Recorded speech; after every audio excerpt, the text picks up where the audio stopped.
Hello everybody and welcome back to the channel. In today's video, I am going to be showing you what to feed your plants during the flower season. But before we get into today's video, folks, if you wouldn't mind, if you're new here to the channel, please consider subscribing. Subscribing is one of the only ways you can guarantee that you will see all the videos we put out, because some of our videos are being restricted by YouTube.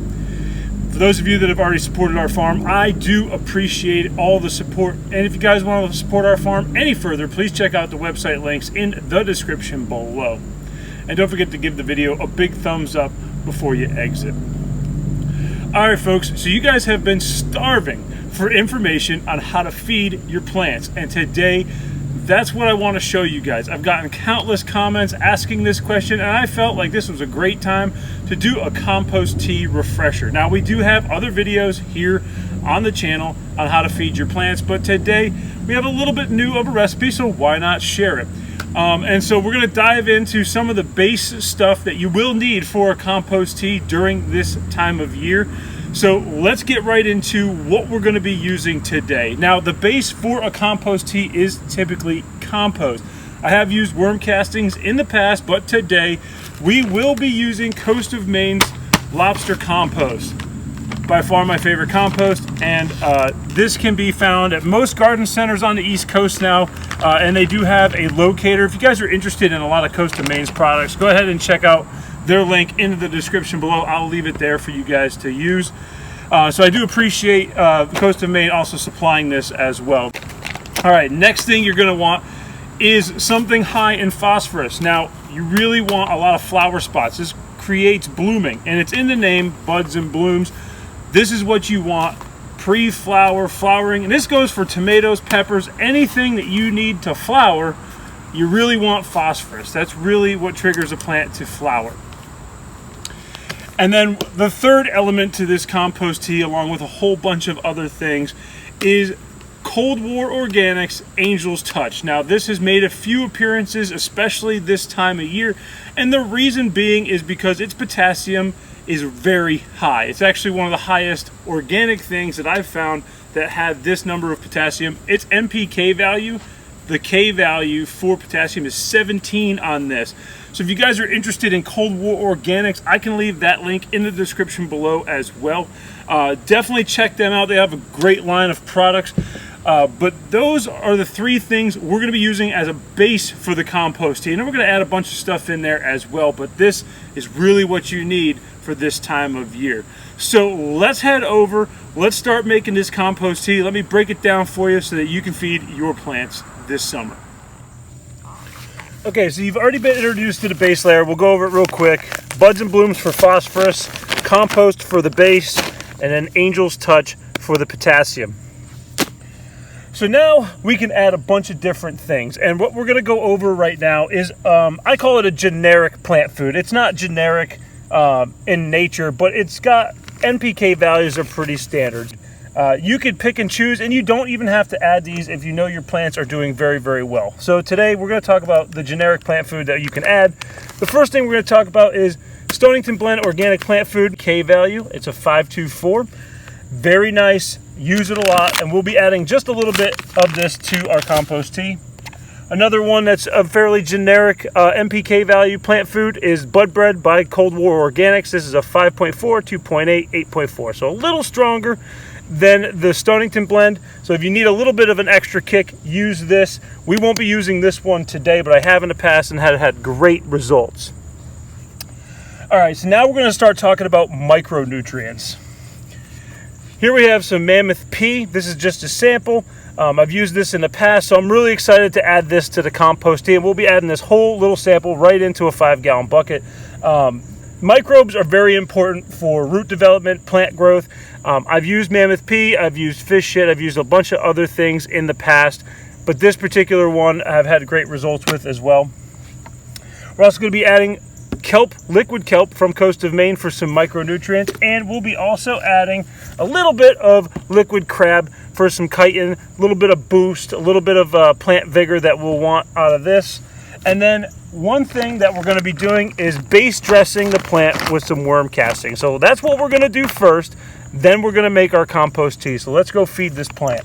Okay, so we're here at the plant, and one of the first things I do before I do anything is I scratch the surface. So what you really want to do is just scratch the surface and really just get it, kind of break up a couple of these roots on the top. And what we're doing here is really kind of opening up the soil, so to speak, so that it can take some nutrients as soon as we put it down. So we're just breaking this up.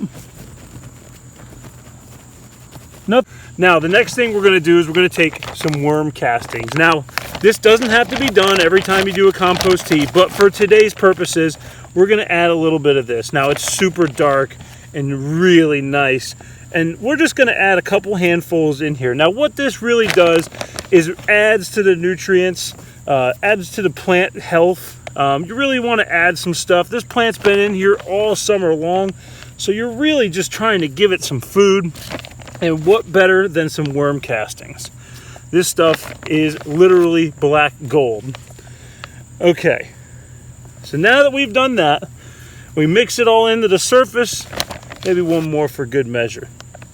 All right, so now what we're gonna do is we're going to start making the compost tea. All right, folks, so now it's time to start making the compost tea. And again, we're going to talk about the base of the compost tea, and that is going to be Coast of Maine's lobster compost. And so what we really want to do is add a good base. So you really want to get it in there. A couple nice handfuls will do the trick. And now this really just adds to so many things when it comes to giving your plant all the food it needs. I can't even describe how good compost is for your plant. Next thing we're going to do is we're going to add our microbes. So we're going to start getting some liquid in there. Once we get this opened up, we're going to start adding our microbes in there. All right, so now we're really starting to make a base here.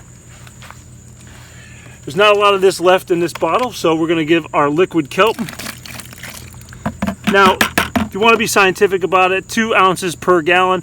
I know that there was only 4 ounces in here, so we're a little light on the liquid kelp on this particular compost tea, but if you want to follow it, I normally would put about 8 ounces of liquid kelp in here. But we're going to do a little bit of replacing with 4 ounces of liquid crab.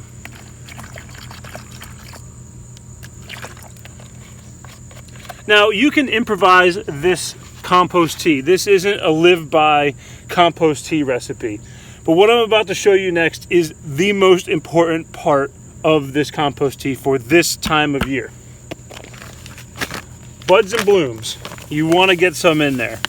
And you want to go heavy-handed on this. I'm talking a cup, maybe cup and a half of this stuff.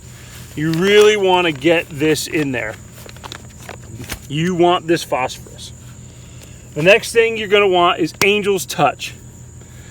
This is for your potassium. You really, really want this. All things aside, this and the buds and blooms are the 2 most important parts of this whole thing. You can improvise however you want after that. We're just going to add about 2 tablespoons, maybe a little bit more of this. And again, this is for the potassium. Huge deal. Now, there's potassium in some of the stuff we've already added, so you have to remember that too. You don't want to overdo it and burn your plant, but with organic stuff, I find it's very hard to burn a plant. It can be done though, so still be careful. All right, and then of course we're going to add what I like to say a generic plant food. Again, it's not generic by nature. It's a great plant food, but we're going to add some of this to really kind of bump the numbers, really to feed the plant. And we're only going to add about a 1/4 cup of this. Nothing crazy. All right, folks. Well, that is our compost tea. And as you can see right there, everything is in there looking great. So what we're going to do now is add water and probably let this sit for at least a day or 2. So let's add some water. Let's show you what it looks like. Okay, so I really want you guys to see what we have here. I already added a little bit of water, but I really wanted to show you guys what the mixture looks like in there. Now we're just going to add water.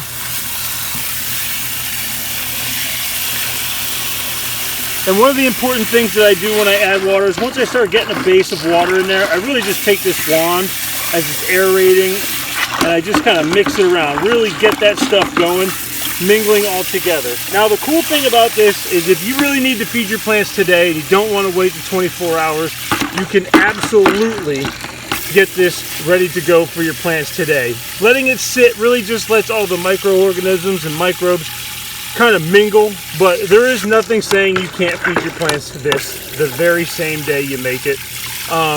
Even if you're stretched, make it in the morning, then feed them at night if time is limited. I have done that in the past, but we're going to let this one sit for 24 hours just to let it mingle. We got to make a couple batches of this, so that's what we're going to be doing the rest of today. But this is the compost tea recipe, so let's feed the plants. We'll show you the next day. Okay folks, it's been a day and we're ready to feed this plant. So all I'm going to do is take a little bit of this, dump it in there, and that's it.